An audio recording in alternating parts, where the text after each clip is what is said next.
ತಿಯಂಜಿನ್ನಲ್ಲಿ ಏನು SCO ಸಭೆ ನಡೀತಾ ಇದೆ, ಆ ಸಭೆಯಲ್ಲಿ ಕೇಂದ್ರ ಬಿಂದುವಾಗಿ ಮೋದಿಯವರು ಮಿಂಚ್ತಾ ಇದ್ದಾರೆ. ಮೋದಿಯವ್ರ ಜೊತೆ ರಷ್ಯಾದ ಪುಟಿನ್ ಅವರು ಮತ್ತು ಚೀನಾದ ಅಧ್ಯಕ್ಷ ಝಿ ಜಿನ್ಪಿಂಗ್ ಆತ್ಮೀಯವಾಗಿ ನಗ್ತಾ ಒಡನಾಟ ಮಾಡ್ತಿರ್ತಕ್ಕಂಥದ್ದು, ಒಟ್ಟಿಗೆ ನಿಂತ್ಕೊಂಡು ಮಾತಾಡ್ತಿರ್ತಕ್ಕಂಥದ್ದು, ಕೈ ಕುಲುಕಿಸ್ತಾ ಇರ್ತಕ್ಕಂಥದ್ದು, ಇದು ವಿಶ್ವಕ್ಕೇ ಒಂದು ದೊಡ್ಡ ಸಂದೇಶ ಕೊಟ್ಬಿಟ್ಟಿದೆ.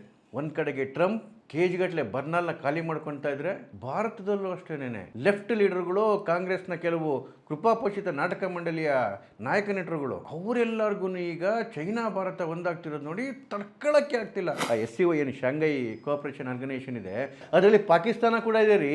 ಆದರೆ ಪಾಕಿಸ್ತಾನದ ಪ್ರಧಾನಮಂತ್ರಿ ಅಬ್ಬೆ ಪೇರಿ ಥರ ನಿಂತಿದ್ದ. ನೀವು ನೋಡಬೇಕು, ಎಲ್ಲ ಮೀಡಿಯಾಗಳು ತೋರಿಸ್ತಾ ಇದ್ವು.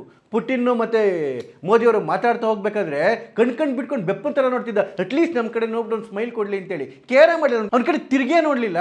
ಟ್ರಂಪ್ ಹುಚ್ಚಾಗಿ ಎಲ್ಲ ದೇಶಗಳ ಮೇಲೆ ತಾರೀಫ್ಗಳನ್ನ ಅನೌನ್ಸ್ ಮಾಡೋಕ್ಕೆ ಶುರು ಮಾಡ್ದ. ದೊಡ್ಡ ಹೊಡೆತ ಚೈನಾಗೂ ಬಿತ್ತು.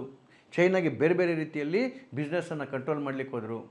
ಭಾರತಕ್ಕೂ ಆ ತಾರೀಫ್ನ ಹೊಡೆತ ಬಿತ್ತು. 25% + 25%. ಆರ್ಥಿಕ ಆಘಾತದಿಂದ ಜಗತ್ತನ್ನು ಪಾರು ಮಾಡ್ತಕ್ಕಂಥ ಶಕ್ತಿ ಇರ್ತಕ್ಕಂಥದ್ದು ಎರಡು ಬೃಹತ್ ಆರ್ಥಿಕ ರಾಷ್ಟ್ರಗಳಿಗೆ, ಅದು ಭಾರತ ಮತ್ತು ಚೈನಾಗೆ.